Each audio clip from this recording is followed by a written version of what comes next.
Ready?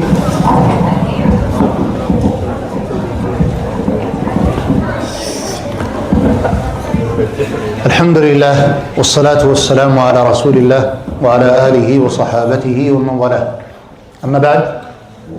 So then again, to resume and contextualize, we're talking about the principle that you are about to approach, that you're about to embark on, which is to seek knowledge. And in order for a person to seek knowledge, we say that he needs to be motivated and he needs also to be organized.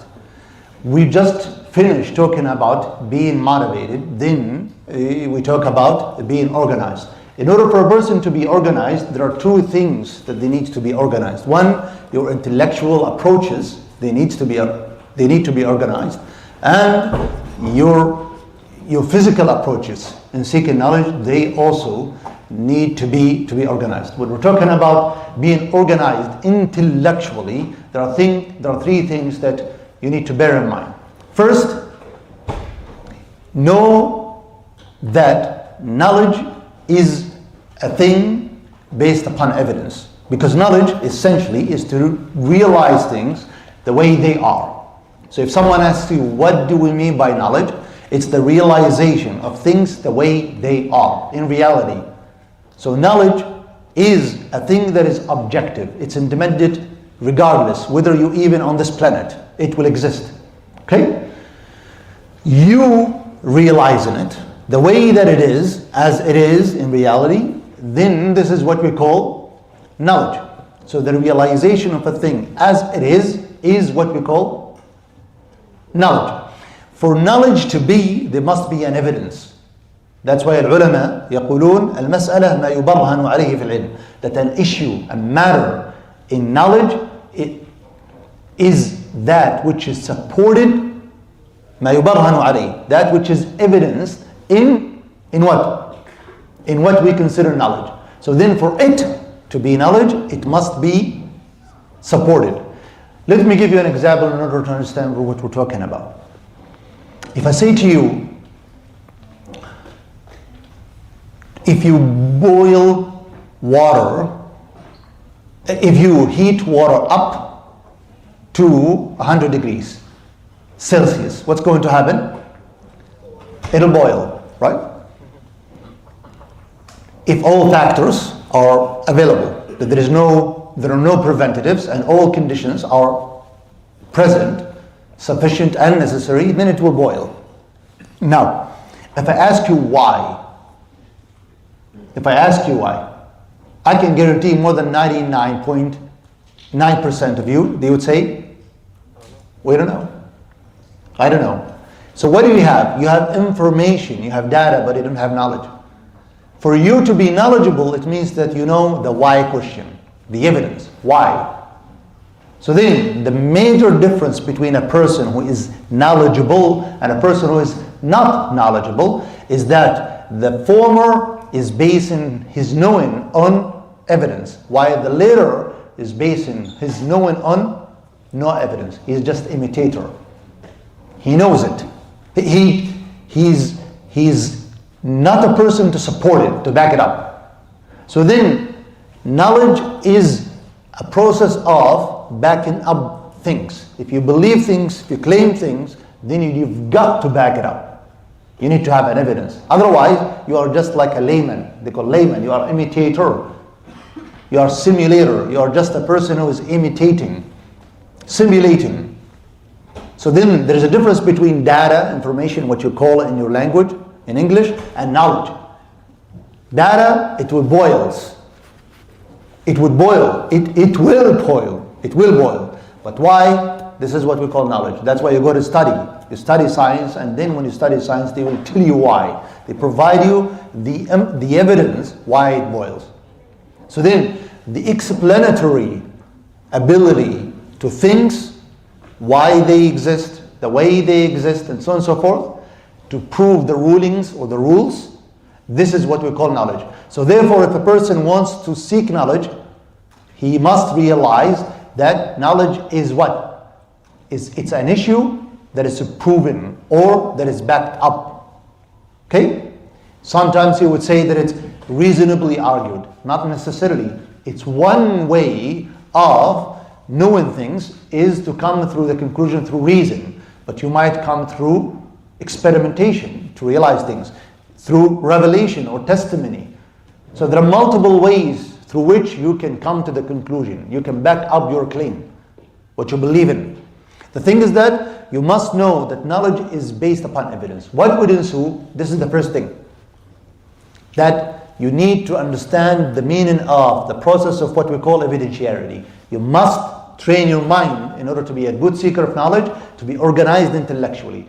By training your mind to know, to appreciate, to value, evaluate what we call evidence, or what we call the evidentiarity of the evidence. First, for an evidence, for you providing us evidence, then there must be the first thing, because this is what we call, it is knowledge.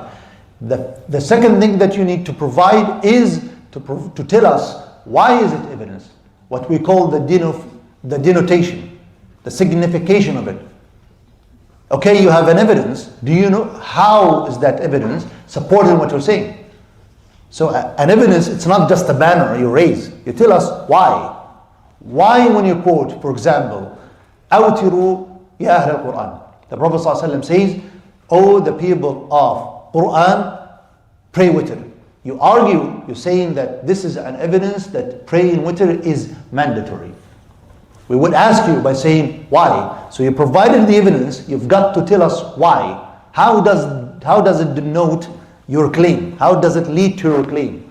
How is that evidence telling us what we're claiming? Then you've got to provide it. So just raising an evidence, you quote a hadith or ayah, or you quote a study, this is not just the evidence. For it to be evidentiary, you've got to provide what? The why, the denotation of it. How it signifies what you're telling.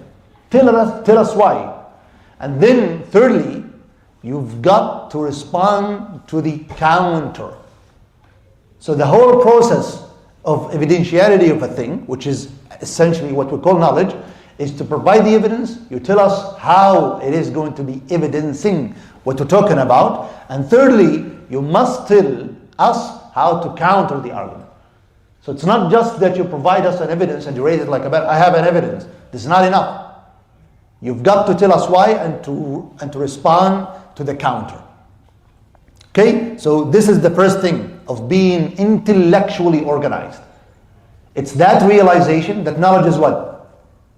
Knowledge is what? What is knowledge? What is knowledge? You don't know what knowledge is? Do you need any help? This is a translation of knowledge. What do you mean by knowledge? The realization of what? Reality the way that it is. How do you know that you have realized the reality the way that it is? You need to provide what? Evidence. That evidence is just enough to provide it?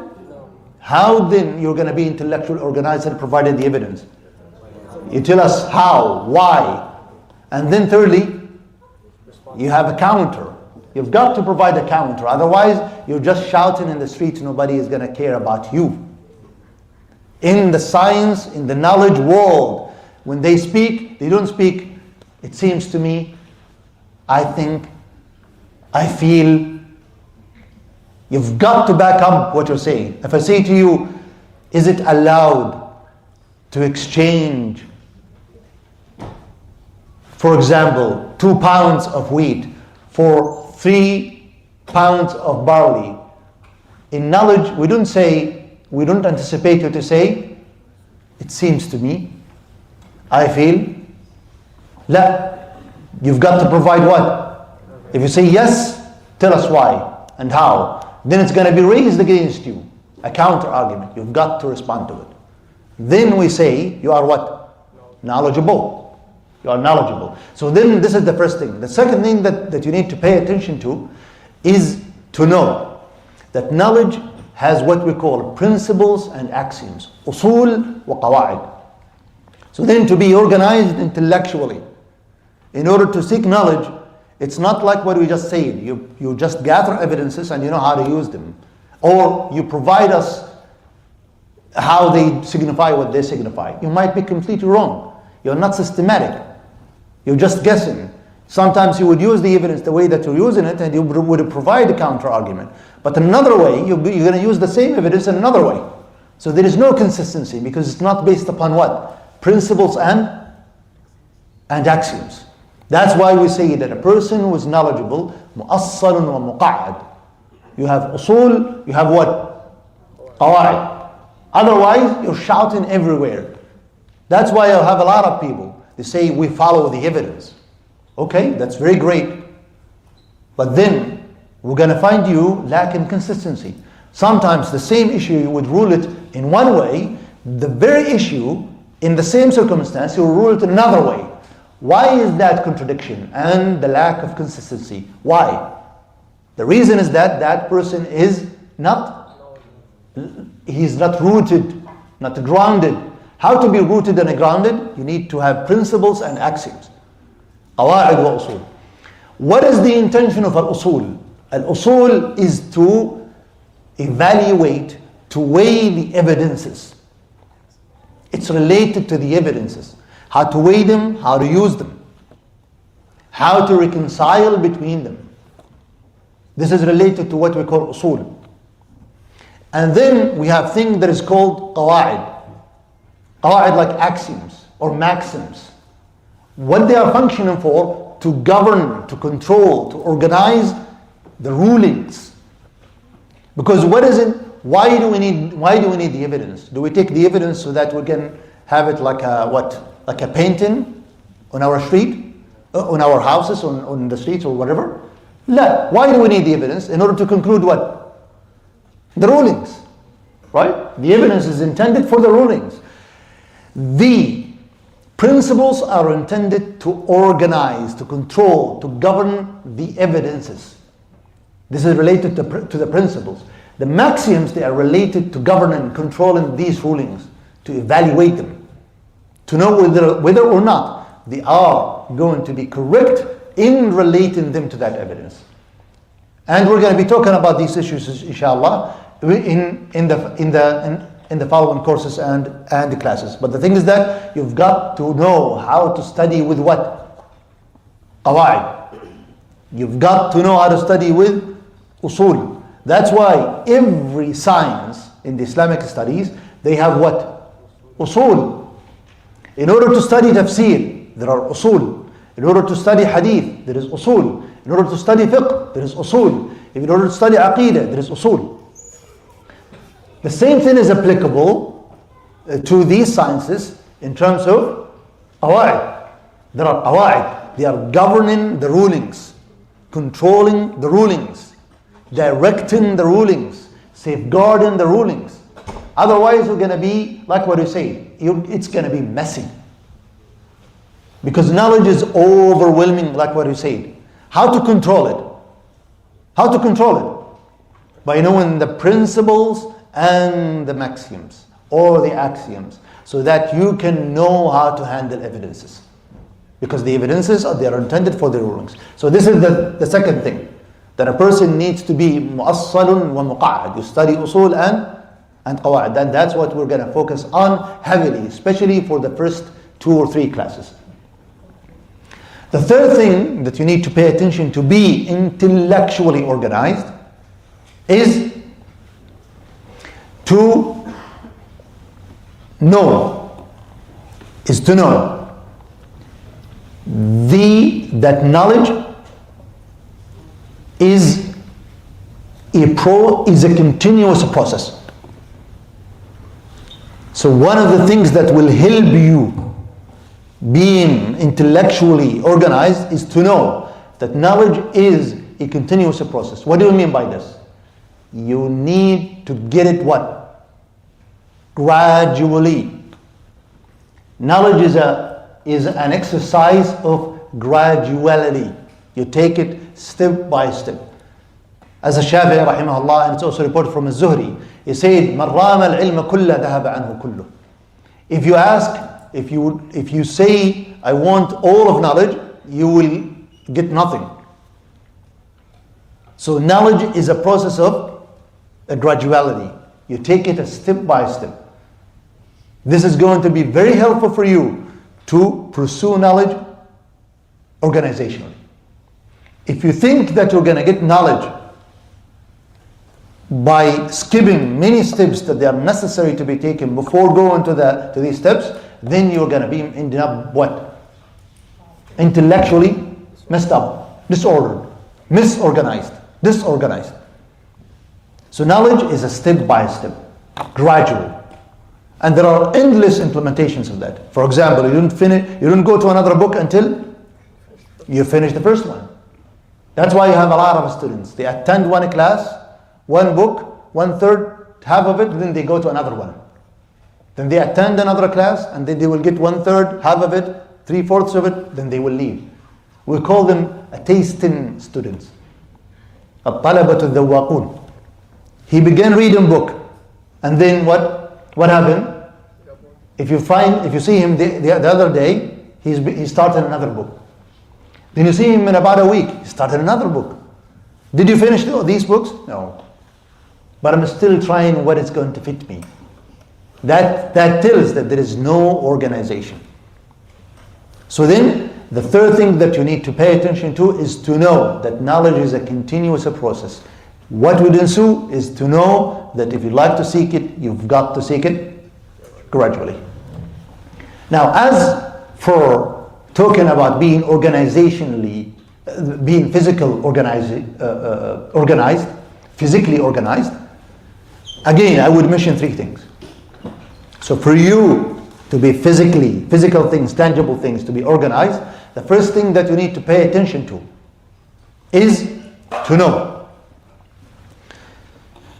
that knowledge is like what we said, it is attaining. You attain it through seeking it. And then it's like as you have input, you have output. So then you need to differentiate between the levels of input for you to get knowledge. You have memorization, which is one way of input. You have memorization, you have summarization, you have note taking, you have revision. So then we have multiple ways to have the input. In order to be organized physically, then we say to you, if you want to attend the class, the first thing to do is to start the input by preparing yourself. Doing what? Doing the reading before the class. Summarizing it, taking note before coming to the class. Then, if you attend the class, what you're gonna do?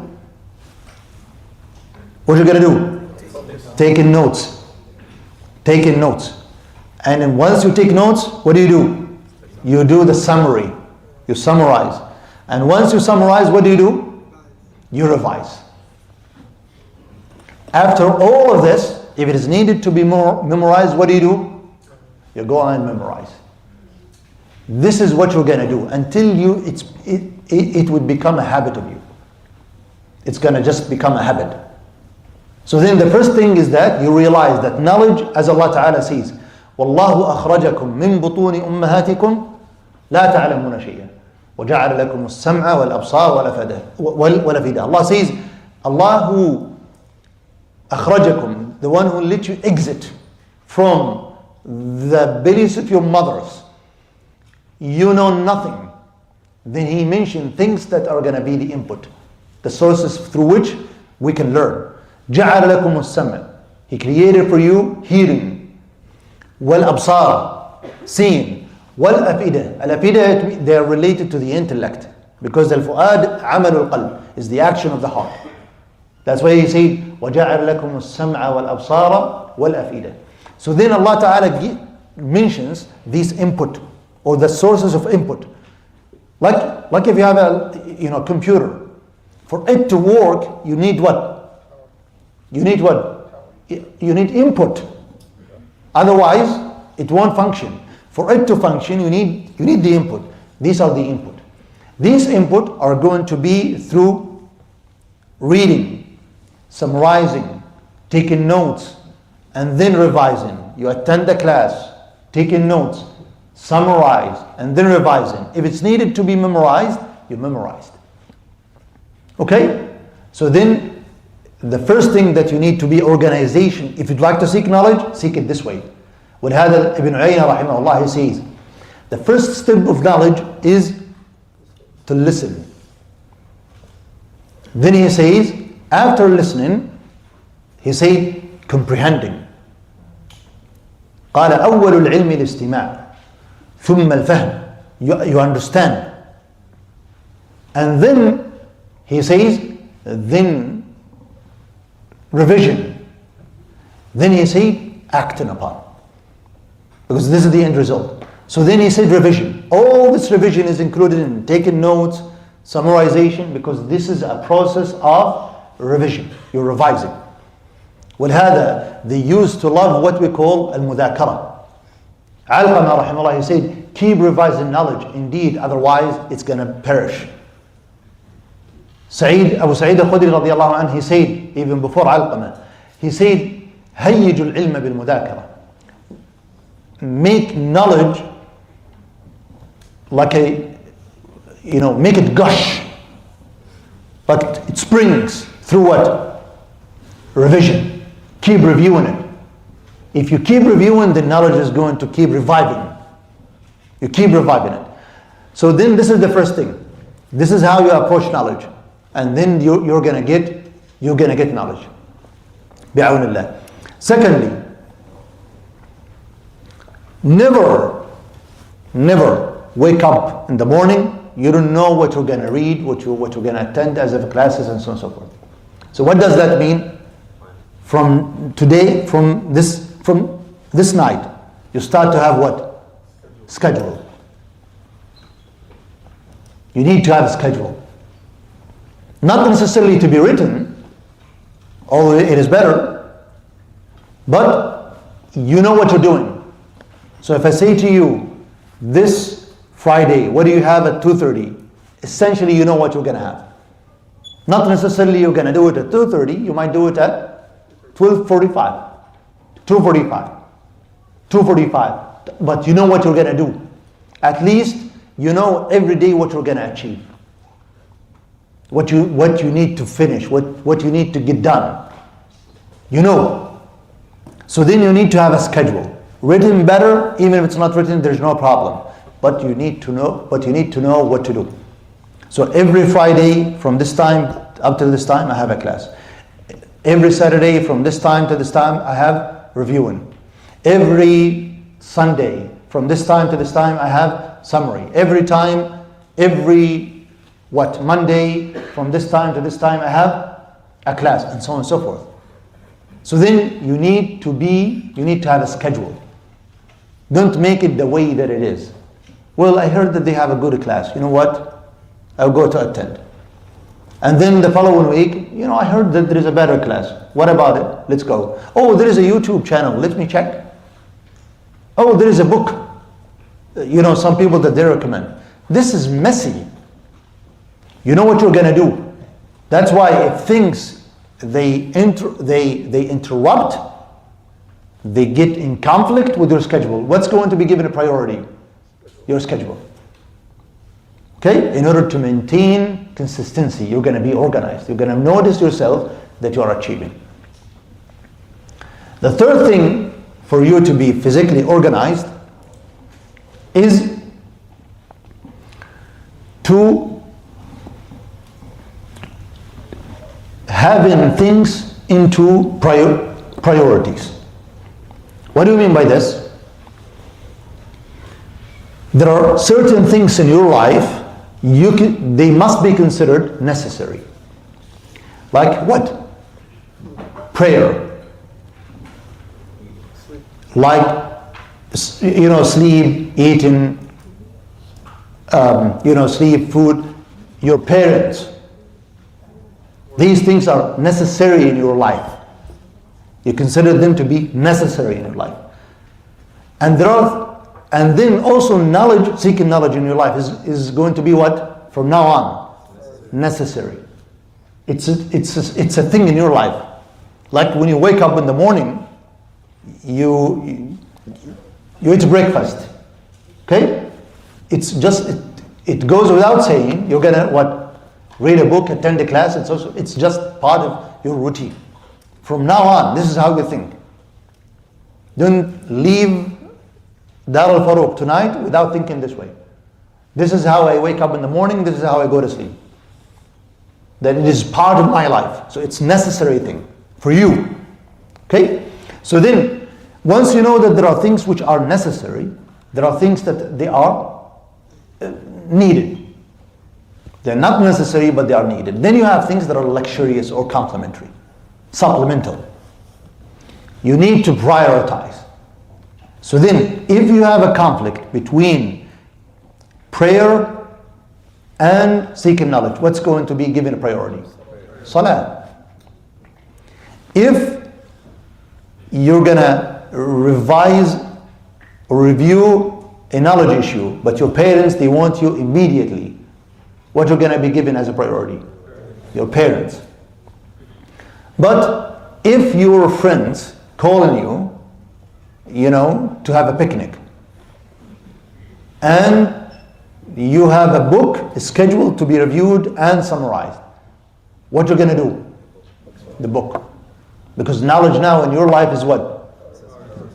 Priority. It's necessary. You don't say, well, I will, when I come back. Let's go have fun, and then when I come back. It's very likely when you come back, what you're gonna do? You're gonna go to sleep. Okay? So you missed it, you had fun, and you return, you just missed it. It's one of your days that went without learning.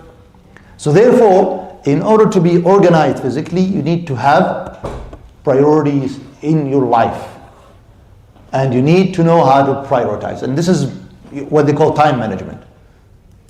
Because look, for a person who is seeker of knowledge, then he is by default, by definition, he's what? He's serious in his life. He's a person who is serious in his life.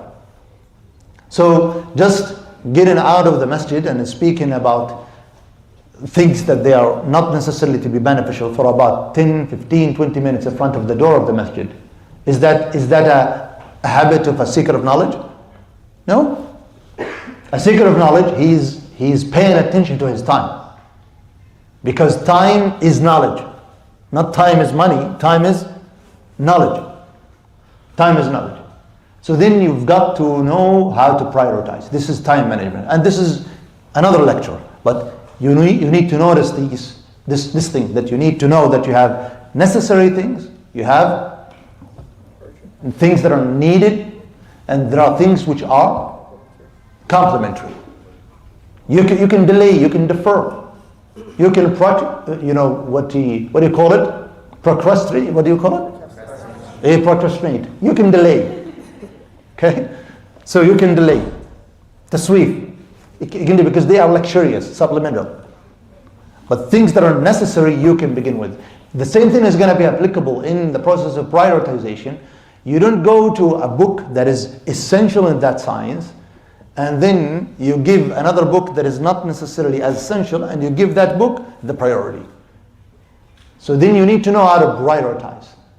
You give things preferability over others. So then these are the three things that are going to be helpful, inshaAllah, وَبِعَوْنِهِ وَتَوْفِيقِهِ وَتَيْسِيرِهِ, for a person to be fruitful, to be productive in seeking knowledge. أسأله سبحانه وتعالى يجعلنا وإياكم هداة مهتدين صالحين مصلحين ويجعل ما علمناه حجة لنا لا علينا إنه جواد كريم والله أعلم وصلى الله على محمد وعلى آله. Now we take questions. We saw hands. Now it is the time. Yes? So one question here and one question from the other side.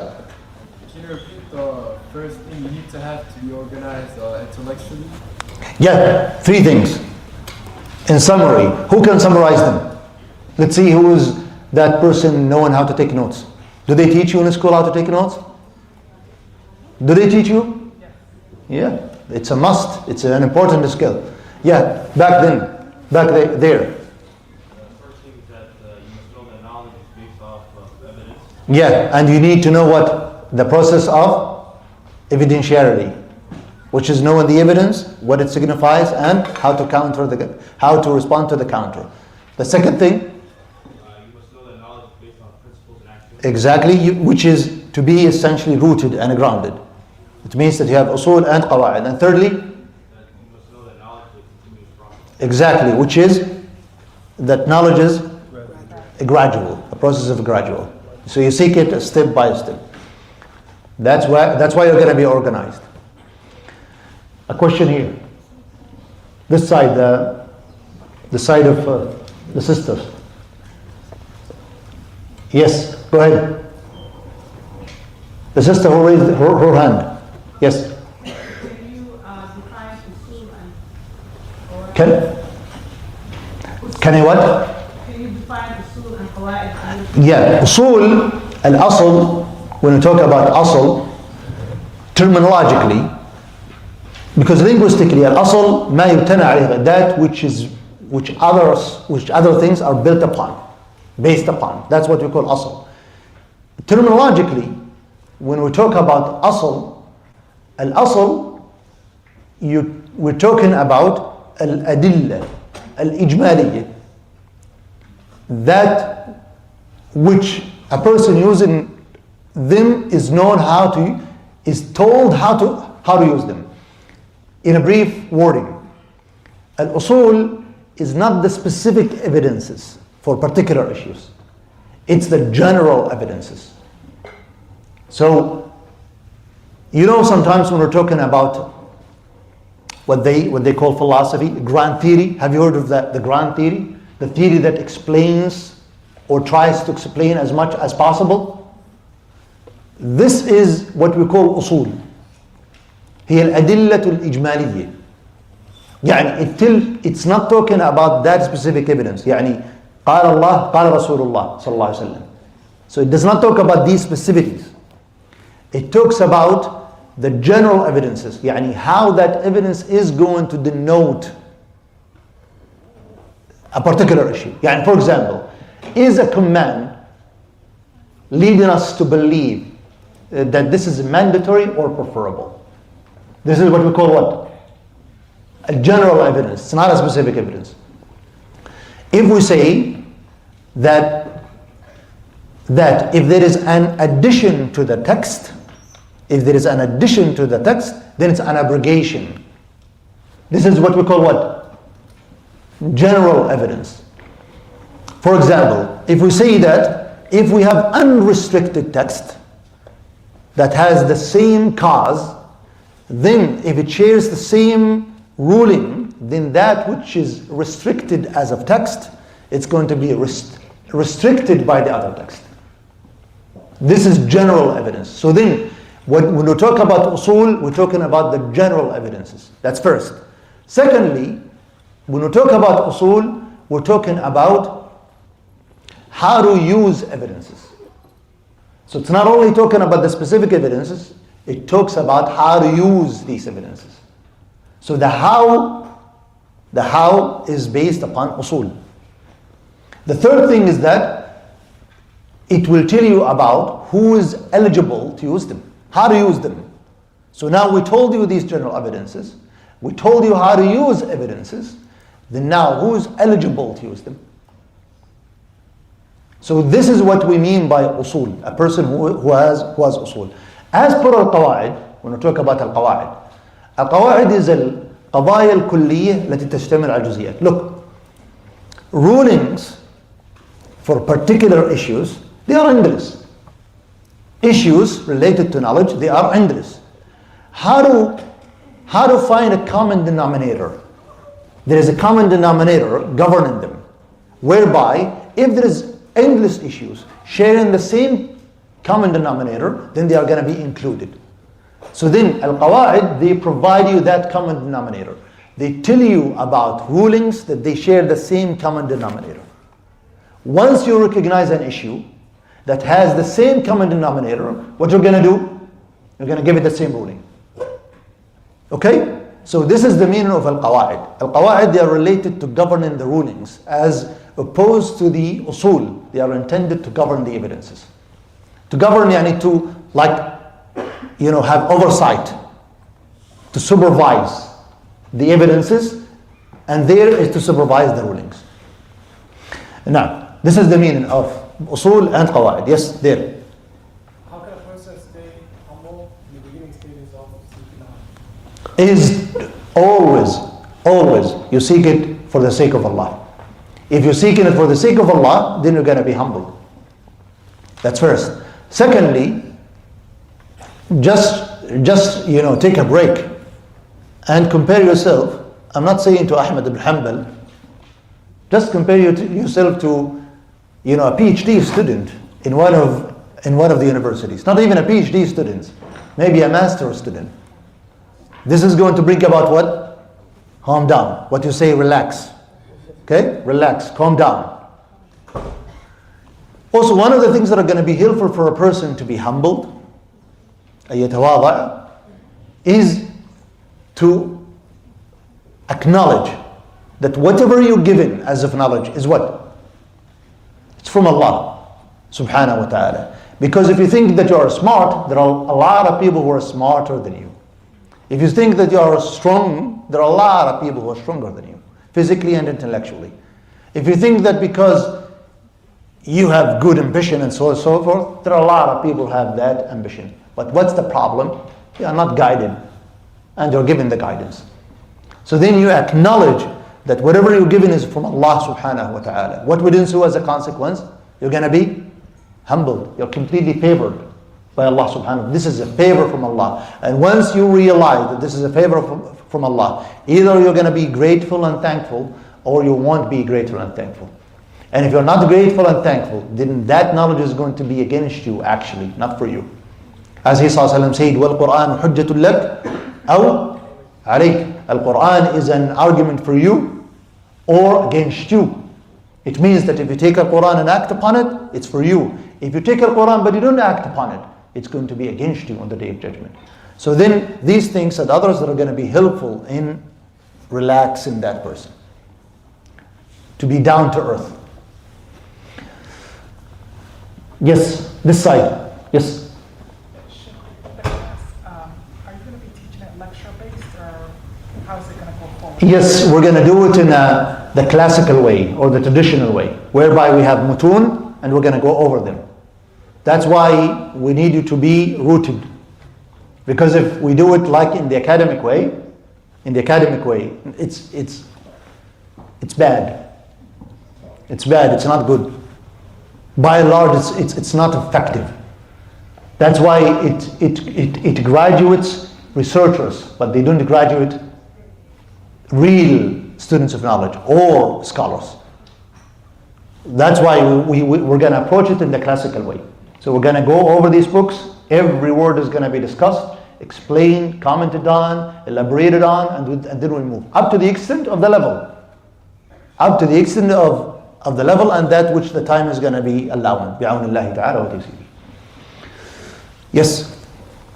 I was at one of your classes, like, last week, and you said something about riba, like, you can't trade 200 grams a week, or like 100 grams a week. I was just, like, wondering why. Like, you know why? There's no better proof than reality. In order to avoid inflation on a communal level, then you need to make that commodities, once they are used as an exchange, then you deal with them as medium of exchange. Once you turn that commodity as a medium of exchange, then it must be equal and to be on the spot if they are on the same time. And if they have the same effective cause, then they need to be different. There's no problem of being not equal as long as they are exchanged on the spot. So then part of the reason is that to maintain that there is no inflation. Have you heard of what we call التضخم الركودي, ungrowth recession? It means that you don't have jobs, essentially. You don't have jobs, but at the same time, prices are high. Because if you have people employed, what's going to happen? Everybody has cash, everybody has money. If everybody has money, what's going to happen? The demand is going to increase. Everybody is going to go to the stores to buy. Then the prices will go up because everybody is demanding. Then the prices are going to go up. Right? Sometimes, because of this practice, you're going to have a high percentage of unemployed people, and at the same time you find the prices high. Part of the reason is that this practice is taking place. Okay? أين؟ انتهينا؟ طيب إذا نقف على هذا ونلتقيكم إن شاء الله في المجلس القادم بعون الله تعالى وتيسيره. We're going to meet you إن شاء الله in the following session بعون الله وتيسيره. Now it is time to pray. نعم. طيب. زين. سددك الله وبارك فيك. Give me 1 second, please. Assalamu alaikum, everybody. Thank you for coming. Inshallah, we'll continue our class tomorrow. I will be explaining more details about the Islamic studies portion of the Hamad tomorrow. The books are going to be uploaded, inshallah, on Canvas. We'll have the registration for Canvas tomorrow. So tomorrow we have a lot to do, inshallah.